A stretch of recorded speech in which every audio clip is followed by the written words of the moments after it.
You're now listening to Sleep Time's Over. Sleep time is over, baby. And here we are, Monday night, the week of Christmas.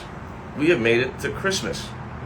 And as I sit here, I was going to try and get some kind of decorations, but I'm sitting here without a table, so this is all I got.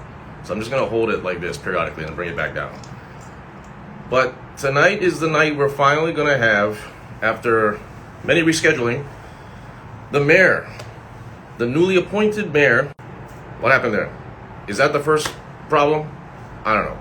But I'm just going to hold this up and do this as, well, was that you? No, that wasn't you. I don't think that was you. DJ Pachi, who doesn't want to be called Pachi. So I'm just going to hold this up because we don't know if Rick's going to show up. But Merry Christmas to all of you, whatever that means in 2020.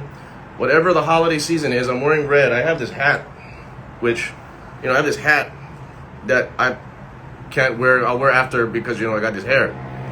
So as we await, we are hoping, we are very much hoping, the newly appointed mayor of the island of Oahu, Rick Blangiardi, who has joined. There he is. All right. Thank goodness. As we enter this man,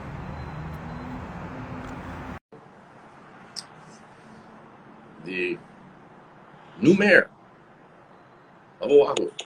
All right. I'm trying to get myself in the screen here. Oh, look at that. Look at that. Where's your son? Where's the man known as Ryan? Ryan's right here. Is he right there? Okay, because he's the technical guy. When it comes to Instagram, he's the technical guy. Yeah, that's right. He taught me all Ryan. the other stuff. He told me I had to learn all the other stuff, and I did. But this is young people for the win. Yes. Well, hi. Hello. Second time today. Great to see you, first of all, at Ala Moana, giving you your reminder. Thank you very much for being here. Thank you. I enjoyed doing that today. That's one of the perks of becoming mayor. You get invited to be a bell ringer for the Salvation Army. About time. So, whoa, there's a camera. Okay, you good? How's that? We're still. It looks good. It looks very menacing. Like you're looking really like you're talking down on us all. It's good. Yeah. We're trying to get it so. Yeah. I'm sorry. What you got? It's all right. Rick, I'll get it. You actually had a good shot earlier. Okay. That looks good. All right. That looks okay. Do you have a tripod? No. Is Ryan holding the? Okay. No, I have my hands. I have the whole world in my hands right now. Yeah. You telling me, sir? Yeah. Tell us what you were doing today. I saw at Ala Moana. What was going on? Well, that was only the first. Well, that was not. They asked me. We've done a lot of work in the past helping the Salvation Army among other nonprofits, and they had asked me some time ago after I got elected if I would be willing to spend an hour one day, and they picked today, in Ala Moana Center and help them raise money, and especially in this environment, the pandemic. I think all these nonprofits are trying to do anything and everything, and who am I to say no? I won't do that. So it was actually, I enjoyed it. It was kind of fun. Put an apron on, Santa Claus hat. You took the picture. I saw it. You had a good outfit. You saw that picture? You look good. Yeah, you look good in hats. So, first of all, congratulations. Thank you. I haven't gone to talk to you in quite some time, so congratulations on winning. Quite a job is coming up for you. Yeah. What has happened since the win? I know it's been a whirlwind with you, but what kind of highlights can you share with us? Well, I think the first significant highlight was, let me just say one thing about the win. I was really pleased and proud because we won exactly as I had hoped we would win. We won decisively, and we also won by controlling our messages on the points and the issues that I wanted to do. And so while we were met with a lot of stuff, especially on social media, that was really not to my liking, we just never went there. So that part was good. I felt good. And when you win by 75,000 votes, it's really humbling. And, when you consider we got 225,000 votes. And so that, for me, was its own mandate by the people to go out and do a good job for them. So I mean, I've never had this sense of responsibility. I think that's so. The second highlight would be, how do you feel? And what you feel is you go from this aspiration or this endeavor of campaigning, which proved to be pretty arduous this year for a number of reasons as a result of COVID, and some just the way it was and the mindset where people were at and everything else that we dealt with. But you go from that, and all of a sudden it becomes reality. You actually, you win that night, and you go, wow, we got there. It really happened. So so now we're going to shift gears, and we're not, we're talking in matters of, okay, now what is it that you begin doing? So, I spent the very first day interviewing. I didn't get home till 2:30 in the morning that night. By the time we ate and went to bed at 4, I was doing my first interviews at 6. We just really got into the role. We never took any time off. And the very first thing that happened for me was I had known all along I wanted to ask Mike Formby to be my managing director. I knew what a critical hire that was. A lot of people were vying for Mike, his attention, his skill sets, and so on. And Mike said yes. And so that got off to a great start. We got some great press. And then we made the decision, which is what I wanted to do, which was campaign promise number 1, which was I would surround myself with the best people I possibly could find. Because for me, anything and everything I've ever done has always been tied to having a great team. And God knows the kind of challenges we're facing, we needed to do that. So we did something unprecedented. We sort of had open tryouts. We created a portal, which we shut down in December 2nd. I think there was a release in the paper today because we just completed it.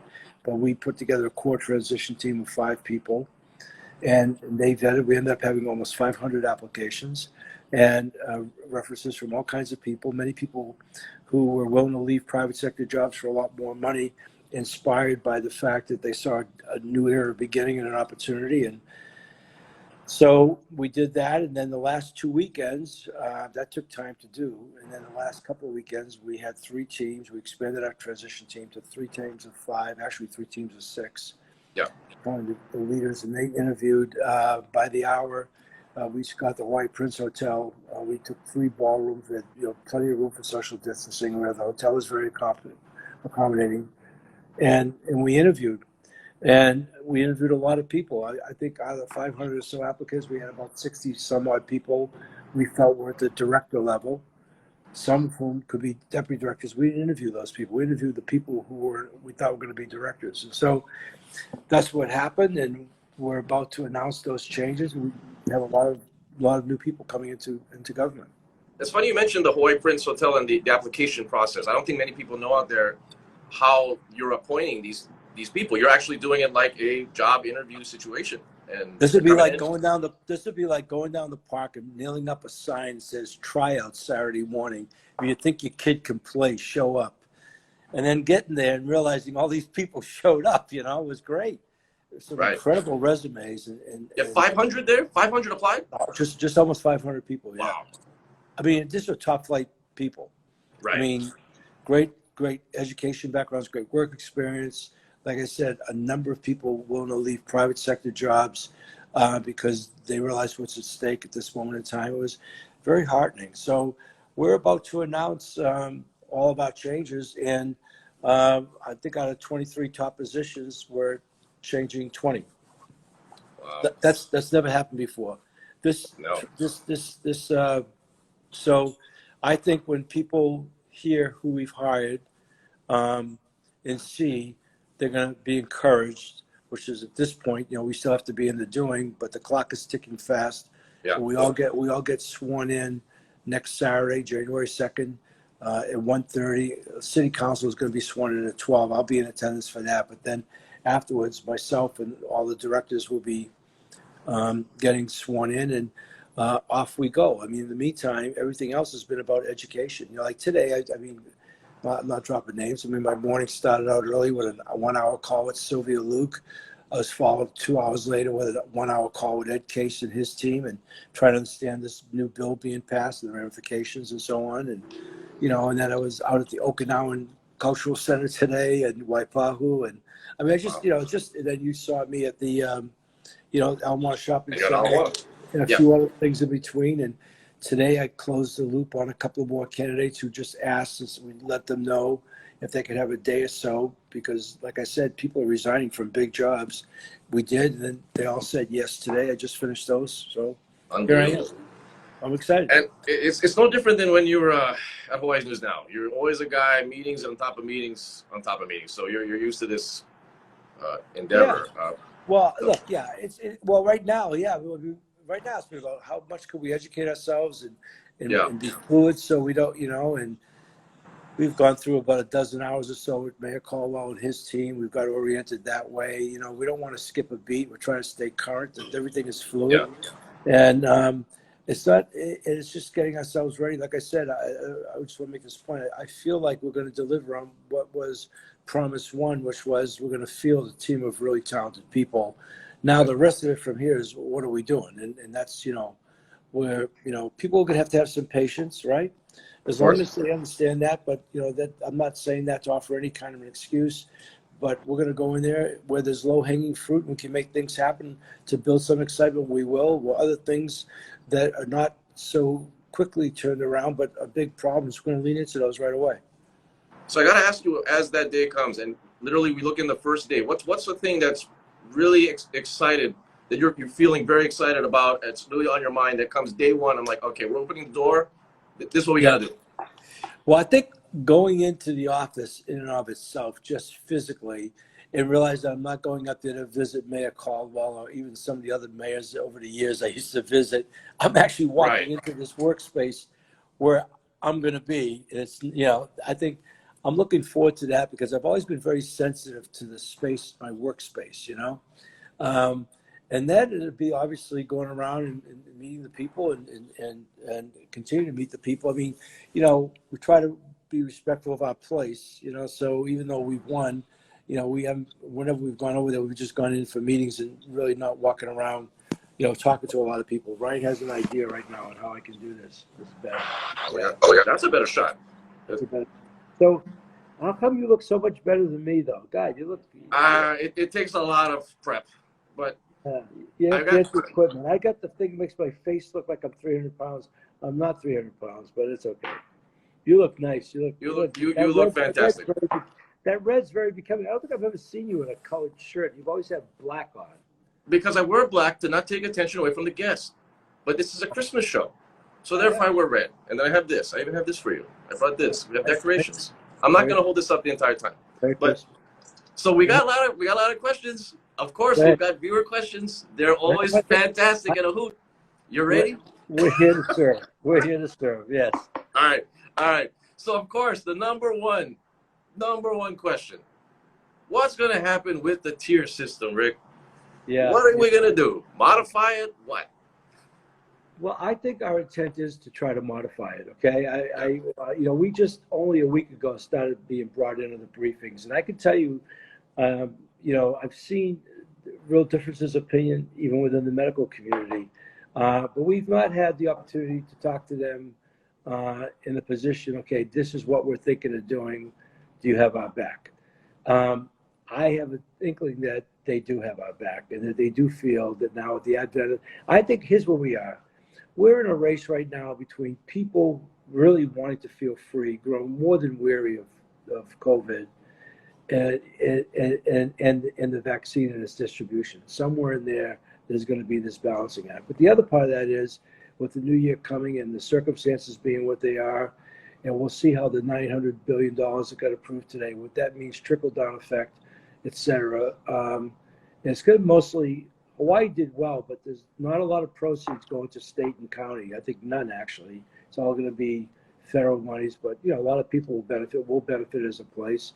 There are things that money will help, but we've got to get going to the best of our ability. And so I'm going to try to see if we can tweak the tiers early on and do some things. But nobody is going to be. Here's what I know. You saw the poll even yesterday. People actually are more fearful of COVID than they are what's happening to them financially. I mean, they just did this big poll. And so I want to be respectful of that there's genuine fear of this disease by a lot of people. I also want to be respectful of the fact that we have great numbers. We have the best numbers in the country. And as I watched the mayor earlier tonight in his press conference, when you back out the prison numbers, and That was big.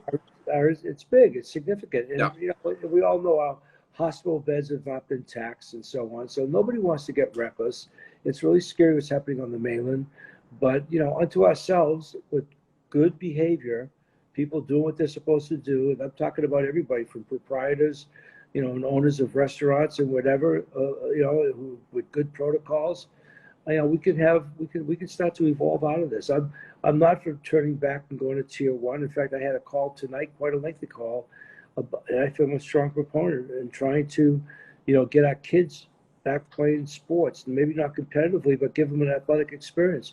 I personally met with Mitch Roth, Hawaii Island, and I met last week with Mike Victorino in person, asking them how they're doing it, because on Maui and Hawaii Island, kids are playing sports, And I met last week with Wendell Luke, the head football coach and athletic director at Iolani, and Iolani has been in school since September. They have 2,100 kids. They've not had one case of COVID. And you talk to them, and I talked to not just Wendell, but I talked to a couple of other administrators. They said, the kids really want to be there. So therefore, they're making the sacrifices. They're doing the right thing. They don't want to be home. I mean, so we've got 3 schools right now in Iolani, Midpack, and Punahou, but I think you're going to see some more schools. I talked to Christina Kishimoto from the superintendent of DOE. They're going to try to, get kids in classroom and online. We're going to try to phase it in that way. But I think we got to get ourselves back to, just for the general health of everybody, to the extent we can, smartly. People know what to do, and then and everything everybody tells me is that hopefully by mid-year we'll have a good critical mass, minimum 70% of our people vaccinated on Oahu. I know that I've been offered to get a vaccination, which I'm going to do as a demonstration of leadership. I told them I just don't want to get in front of anybody, but they think that I should get one as a leader, but also right after the first responders. I just don't want to take away from anybody. But I think we want to get on with our future. Yeah, definitely. And you bring up was going to be my next question, as far as bringing kids back to not only school but playing sports. I know you're a former coach. Is that something that really hits home with you? As far as getting that modified? Yeah, it does. I think we need to get our kids out there. I just saw somebody on the cross says, we know what to do. We're not idiots. I want to have respect for people. I mean, that's why I said I brought up the Iolani thing. The kids are there. It's not because they're Iolani kids. People know what to do.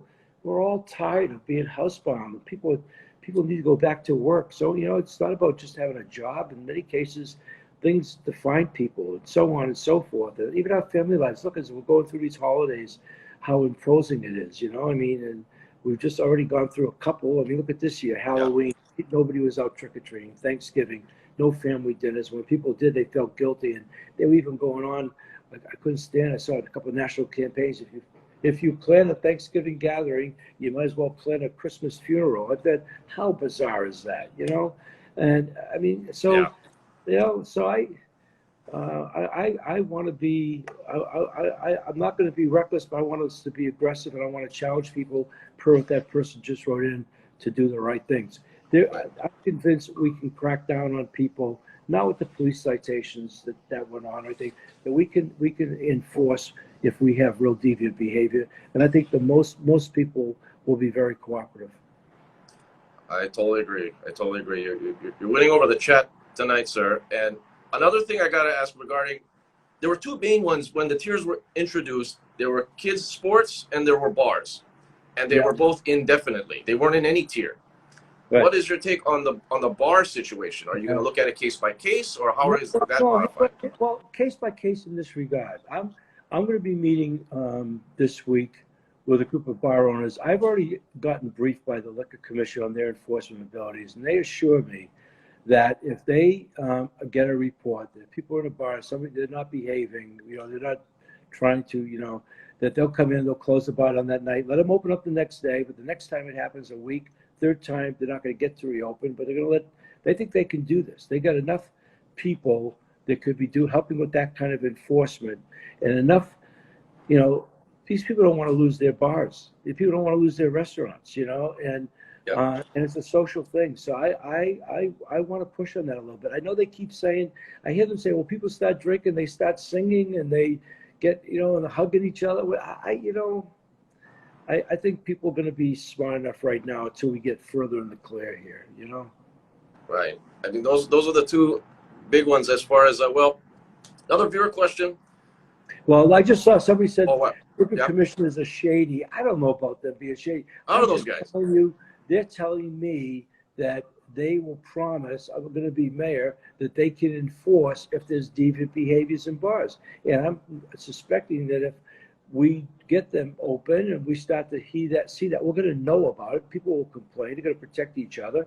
And then we'll give them a chance to show what they can do. This is not about maybe the shadiness of liquor commissioners before. I'm talking about being able to enforcing community-inspired places here with protocols. I've been going to restaurants.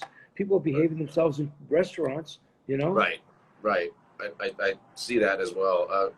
Your question, what is your plan to diversify the city economy? Your question. Yeah. What kind of ideas? We got to ask that question a lot. I don't know what people expect. The first thing we've got to do is obviously nothing's going to displace tourism. So I haven't yet had the opportunity to meet with John DeFries and hear the latest. But, we've got a lot of paranoia about people who've been traveling and the amount of tourists we have coming in here. Let's not lose sight of the fact we're going to have to engineer that, because that is tied directly to so many jobs in Waikiki, people coming and so on. Oahu's actually up a little bit. I just on a call the other day where the numbers are down in visitors right now has to do with Kauai's numbers. They were getting 700 a day, and then given what Derek is doing, Mayor Kawakami, they're down to 31 visitors a day. So that's really depleted some of the visitor numbers, but Oahu's up. You've got that. I think, look, there's stuff that we're already talking and doing in the ag community that's really good, that speaks to food sustainability. There are just other things that are happening. We've got a whole phenomena here now on who's going to stay at home and not, what out of market people do we have, and there's just a lot of things. But I think right now, to be honest with you, I want to look at the core businesses of not only our economy. I want to look at the core business of our construction industry. There's a lot of work we're going to do right away out of blocks of DPP, but the conversation I had today with our national group with education and stuff, there's jobs and stuff we could be making happen now that are federal things that we can do. I've said throughout the campaign, I want to enlist the military. We've got a real benefit with PAYCOM here, and it'd be a stimulus for some jobs, in the university as well. So, I think right now, the truth of the matter is we want to diversifying the economy has been around for 50 years. I did a lot of research on this. People are talking about it just like affordable housing. I mean, going back to Governor Burns' era and stuff. I just want to be smart about what we do and where we go from here. And we got to get some of the basics put back together again. And so that's part of it. Okay. Let's go on another one. That's a tricky question. Yes. Another viewer question. Let's pop this one up here. In the middle of a pandemic. Yeah. In the middle of a pandemic, without a whole lot of investment capital available, it's tough to talk about, diversifying your economy and the concepts that some people would like to see and become new and different, But I did become a big believer on urban farming, and there's some really nice ROI on that and possibilities with jobs and so on. So, there are going to be jobs I think we're going to create on the homeless situation that we want to do with caseworkers. And so, there are things like that. Right now, to be honest, my feeling is the mission statement, the vision is fixing problems and mitigating the pain and suffering as much as possible. Right. That's, that's gun dry. Okay, here's a fun one for you. Here's a lighthearted question for you. If you're a question, yeah. How can you reform HPD? I'm just gonna take a sip here. That's just asking me a really broad question that's slanted. How you reform HPD? Look, I think our police department, has had its challenges, but I'm going to defend the fact that people need to feel safe. Police are really important.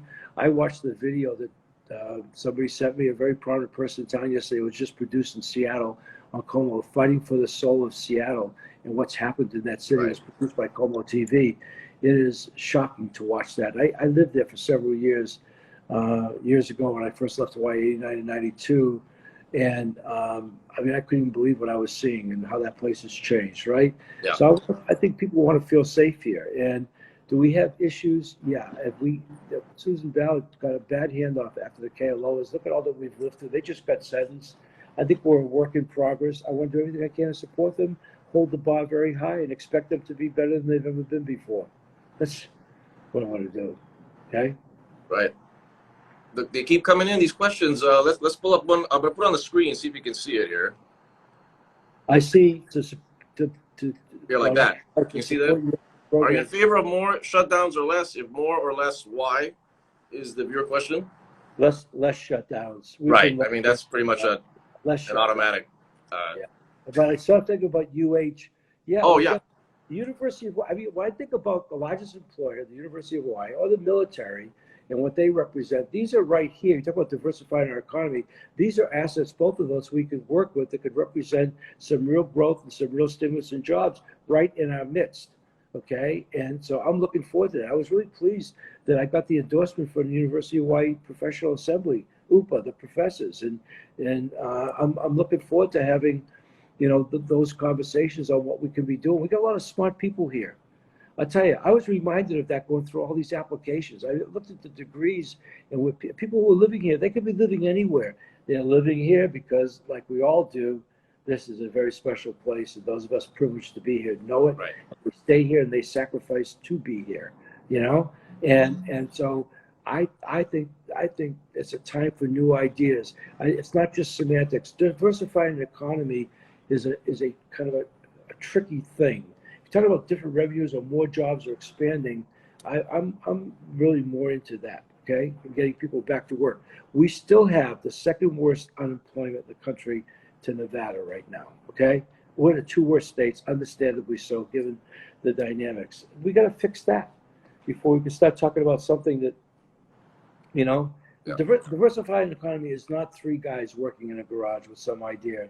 And as soon as they can take it to a capital market, they're out of here somewhere. It's not what I'm looking at. I can speak that. Can I speak that plainly? Can I speak that plainly? I like that. See, I love it when you're on. See, this week we get you at your greatest, ranting or no ranting. All right, so another question. What is the worst thing you see having to deal with once in office? What is one thing that you're dreading having to deal with? Like you roll your eyes at once you're getting in there, once you open the door.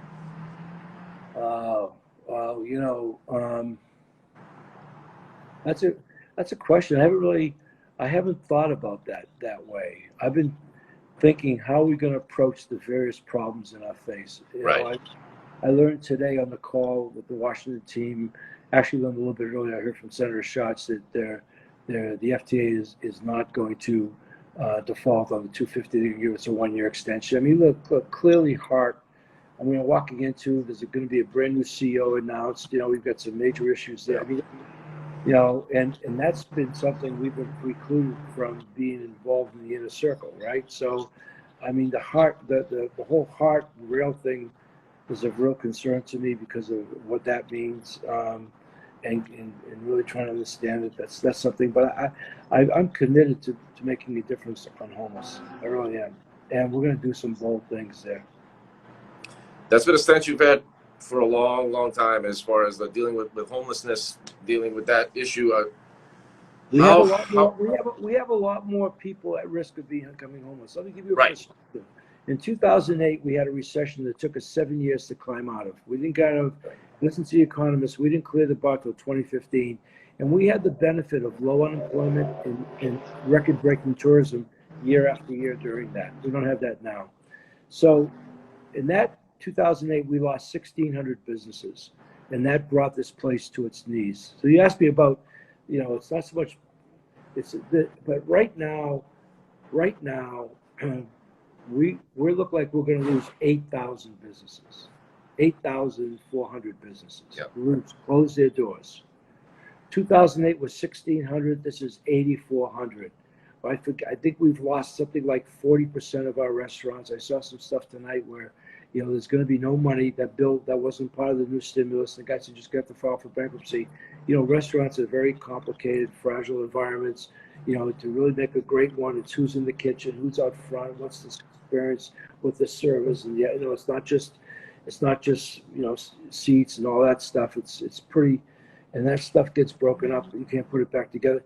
So when you ask me what I look at that and I say that is clearly an unprecedented circumstance, and so what are we going to do? I mean, from the standpoint of helping people get back to work, what's the role the city can do? Anything and everything we possibly can. I mean, obviously can't affect Washington. They make these decisions, but anything and everything we can do and going to Washington to get stimulus and help in different projects and stuff, what we can do at the Department of Planning and Permitting to get stuff out of there so jobs are being created, people are working. That's the kind of stuff that I want to see. So when you talk about diversifying, it's more about mobilizing. Yeah. Okay. Totally agree. Not too long ago in the news, there was some talk about DHHL and casinos. Casinos out there. That rose its head. I went to a meeting Saturday morning specifically on gaming, and the premise was that if not now, then never kind of thing, and the circumstances. But I watched the reports tonight, and what kind of support it might be drawing from the Native Hawaiian community, and whether or not they're in a position to be recognized to do this. The state could do it with DHHL, but they were talking initially, about being able to do this stuff on Hawaiian homelands and stuff to raise money. I mean, so it's complicated. 48 states have legalized gambling. There are a lot of people here that are against it.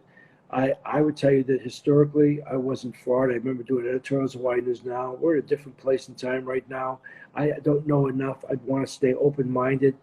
Philosophically, I like to keep. Here's what I'm thinking about in a different context, is that I think on a going forward basis, we're just completing, albeit a forgettable year, the first year of the third decade of the 21st century. Our city is not in sync with that in so many ways. So modernizing the city on the one hand, while preserving everything we can and what makes this such a special place, starting first and foremost with our root culture and all things Hawaii, along with its physical beauty that just make this a sacred place to live. They're preserving that. So somewhere in there, gambling just feels like, God, everybody bets here on everything anyway. And that's just part of the culture, right? Why can't we really want to open ourselves up so that we start feeling like we're Atlantic City or something? Do we really want that feeling here? Right. I want people to talk.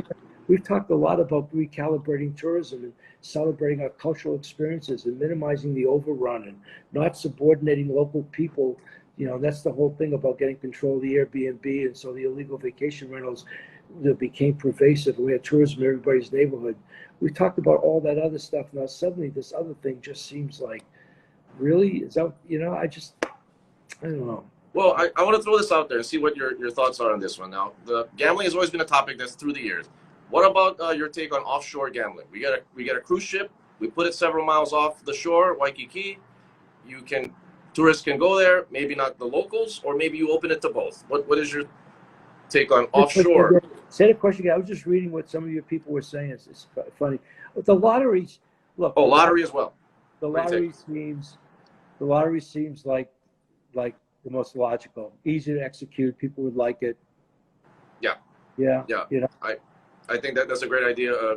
And I don't know what the numbers. I saw a report tonight. Somebody said they thought they could make $30 million, but I'm not sure if they were talking about casino slot machines or what. I don't know. I'd want to see the numbers. I only heard about this starting on Saturday, that it really has become a very aggressive movement. I just don't know enough about it. Yeah, that's the one thing. Just keep in mind, I guess, in the back pocket. But yeah, lottery system would, if you can pull it off, I'll enter, Rick. Who wouldn't? But yeah, that'd be a good one. Well, if they could guarantee us the lottery, as in a lot of states, the money would really truly go into education, public education, and especially early childhood education. I could get behind that too, because we have such disparity right now in our preschool. I want to get. We are being very supportive. We're going to do some things that are innovative within the city on supporting keiki initiatives along. And just because it's been talked about long enough, and we need to do something about it. Great to hear. Great to hear, because that's been something on the minds of people for years. Well, look, For years. you have a young baby. I'm telling you, you can't believe it. You have a child. Next thing you know, they're 3 to 4 years old. And you start looking around for preschool because everybody says it's a good thing to do, and you realize how difficult that is at that age. You barely have the kid, and they're like, there's not a whole lot of alternatives. And then on top of that, it's really Right. costly for a lot of people. So kids get really disadvantaged on the haves and have-nots. We started out at such a young age in life. I've never agreed with that. Another way to get money in here. Viewer question: are you ready to explore the financial benefits of legalizing marijuana? I was a proponent for medical marijuana in the dispensaries, especially because the dispensaries were not in existence, even though they legalized marijuana usage, right? Medical marijuana. And that seemed to be out of sync because it was forcing people to buy it in the quote unquote black market, if you will. That didn't make sense. I'm not so sure I am there yet on recreational marijuana. I mean, I'm not even going to say it's a gateway. I've listened to all kinds of experts talk about that. I'm just not so sure right now. We're in a free fall economically. We're making concessions that people 10 years ago would have screamed about possibility of any kind of legalized gambling. It's always been one of those things that Hawaii was sort of against, which is why we're one of 2 states against it. And here we are talking about doing that. And the other, I just, you know what? I'm not ready. We're already enough of an economic free fall. You know how many businesses we've lost? I've had some people talk to me that have lost multi-generational businesses, and these people are so down on themselves. They lost their grandfather's business. The father worked his whole life, got handed off to them, and they couldn't hold it up. And what they're going through on that, the amount of stress and whatever. I just want to think about what we can do without just going a little too crazy here. Right. Well, I mean, if we look at, and we talked about this earlier for people that joined just now, modification of the tier system is in play, is an idea of yours that you'll be looking into. I guess people are going to wonder then the time frame. What do you see logically, realistically, as far as when you get in there? How would you be able to go about doing the modifications for the tiers? Well, I want it to be evidence-based with the community, and they've got to have our back if we're going to do something. So we're not going to do anything reckless or rogue. Look, I mean, even Europe right now, London's talking about this new strain of coronavirus. I mean, look, the world is having its challenges, and we're in something we've never seen before. But I do think, in talking with them, that we've got room for some movement here, and I want that support. And again, I want it to be evidence-based. And I'm going to say it again. It's about protecting our most vulnerable and enabling our least vulnerable. And that's where the equation, how it ought to be looked at instead of this one big broad stroke. And I think with the arrival of the vaccine, which is first and foremost, as please 6,000 doses came in today of really trying to protect our most vulnerable people, and getting selected like that, we can free up some. Look at, we opened up tonight. We talked about it. We talked about 153 cases. No, let's really net that down and take it away from the prison. What's that number really look like? Right. My number today, we have 9 people in ICU beds, out of 300 and whatever. I mean, that's, really, so I think there's some movement here. Right. Again, it's the least vulnerable. We protect our most vulnerable. We're going to be really careful. So we have an aging population here, a lot of kapuna. We want to be careful. We want to, all that stuff that we're doing, and, but a lot of other people, they could, our younger people, I think we could have them having athletic experiences. I think it'd be good for them. And I Fun see job, right? We've had more deaths in 2017 with 637. I know those numbers. I know, but COVID, they keep saying, is such a special disease and whatever. But we've had 9-10 months of that. Yeah, I will say this: we cannot outlast or outwait this disease. I saw Bill Gates says we got to stay close to 2022. Good luck. You're a multi-billionaire. You're living in your own little world. You can say stuff like that. We can't do that. Okay? We can't do that. I mean, I don't know how long we're going to wear a mask.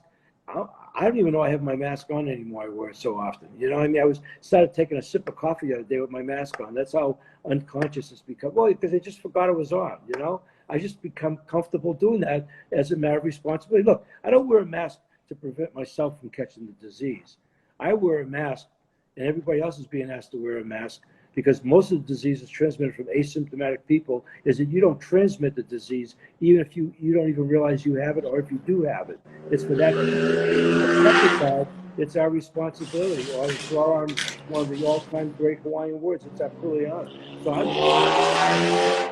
and not just because I'm mayor-elect, I want to act responsible to the people I live with. You know? Right. I mean,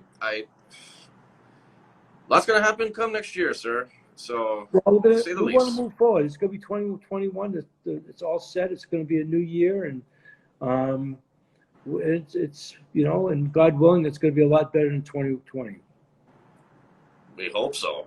Well, Rick, Christmas is coming up this Friday. Does that mean something to you? Are you gonna be doing anything Christmas Eve? What you got planned? We're gonna stay home. I mean, as it was Karen and me and my son Ryan, we went to Thanksgiving together. Actually, it ended up just being me and Ryan. It was so quiet, and I think Christmas Eve right now, the three of us are scheduled to have dinner together. We're just, again, I mean, those are the circumstances. You can't even go out with. Can't have more than 5 anyway. So right. What do? So us three, we select 2 other people from the rest of the family. We just everybody, you know many, but maybe I could join you. So sure. Wait, thanks. You should stay with your wife and your baby. This is baby's first. Well, I gotta say this. Regarding this 5 things, you brought the 5 thing up. Do you see that changing? Yeah. As your modifications going, are we moving to something? I want to change that right away. I think that's a stupid rule. The 5 number, I've asked everybody, nobody should has it be an even number? Nobody has the science on that. They just said it's 5. The closest thing I heard, they said, well, at one point the CDC had 10, so they cut it in half to be safe. I thought, did anybody think that through? That is such an awkward number to have. Right? Kind of, You got 2 people on dates and one guy that's like the 5th wheel. Yeah. I mean, get it to an even number. That can't happen, and that can happen with a family of 5, too, if they have 3 children. Right. But so that's an awkward number to work around. It should be at least 6. Get to 6, even number. Yeah. Steven. Yes. Yeah, because I don't think there's any science to that. There's a lot of stuff that we don't know for this 2020, but yeah, let's look at that. No odd numbers, but then if you got 7, well, but. What are you seeing for the new year as far as any New Year's plans? We're getting sworn in on January 2nd. That's it, right? Yes. At 1:30 in the afternoon. I think we're going to be around the house that night, and and just getting ready, man. Just getting ready. Get ready. That's right. That sums it up.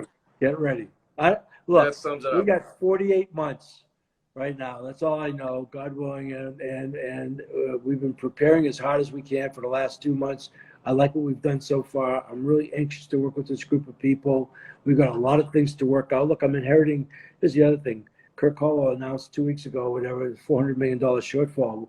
We got in, we took a look at the books. We had a meeting. It was really $451 million. I found it interesting that $51 million was a rounding error, but be that as it may, and they're working on that. We had that to deal with too, because the 22 budget, which is they're working on, we only have really 60 days, really 30 days. It's got to be in the budget in February. It's presented at council in March. So we've got all that stuff facing us right away. Yeah. So we're going to hit the ground running. You certainly will. And I wanted to end with this question.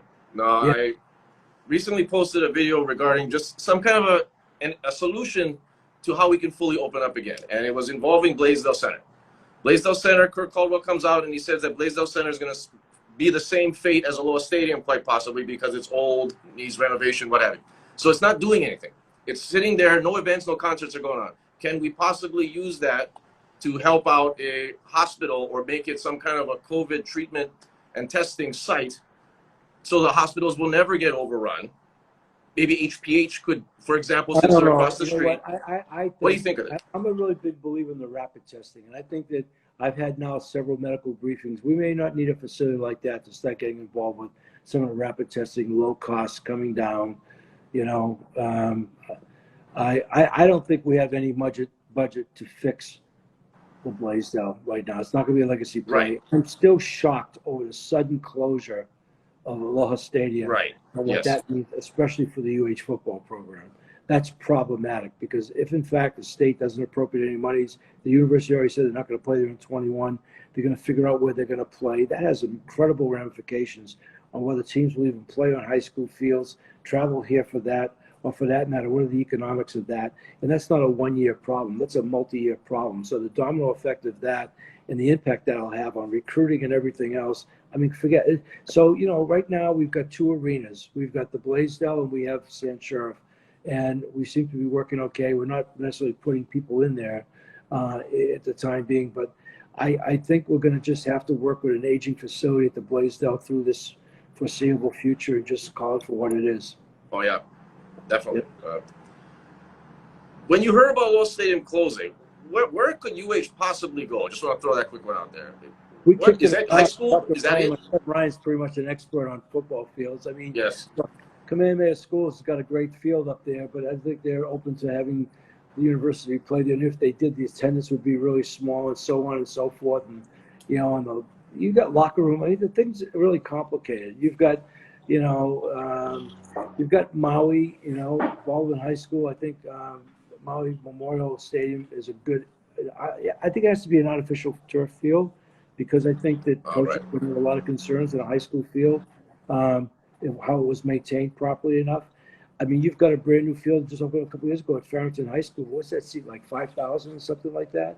And then you got the added problem. And I don't know if the NCAA will give a dispensation, but in the rule books, you have to have an attendance of 15,000 per game average, or you lose Division I status. That's a big one.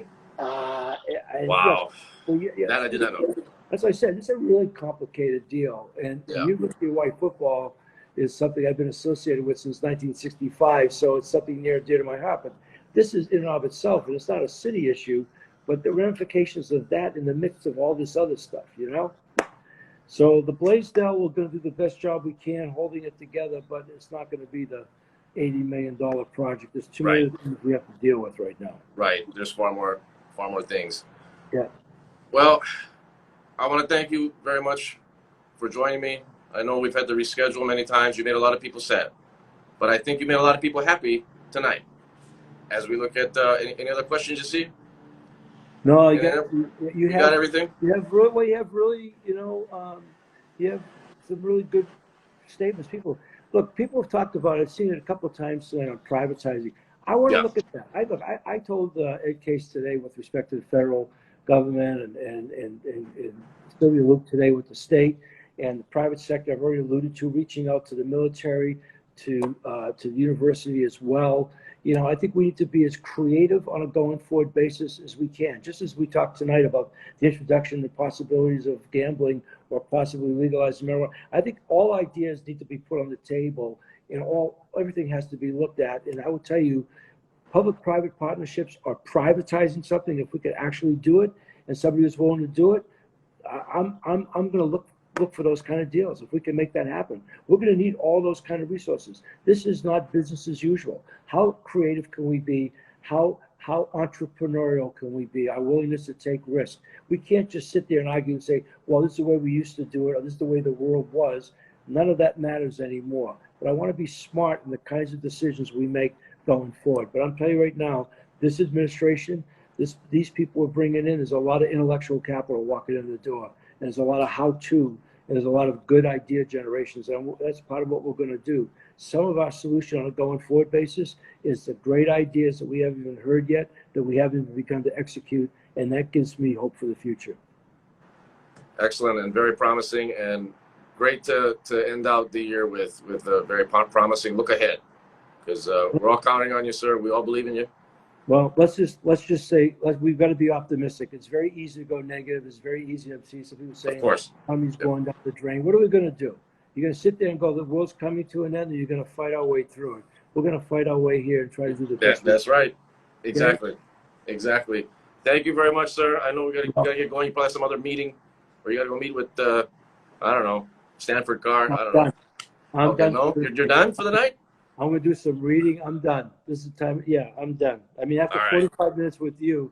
Oh, thank you. What can I say? We'll take a nap. No, all right. Take care. Shout out to former worker of you, Wando. And yes, I will see you. Have a good night. I want to wish Merry Christmas to everybody. I really do. Merry Christmas, Happy Holidays, and we're gonna have a new year. We want to make the most of it. I wish everybody the best. Merry Christmas, sir. Thank you very much. Aloha. Thank you. Good night.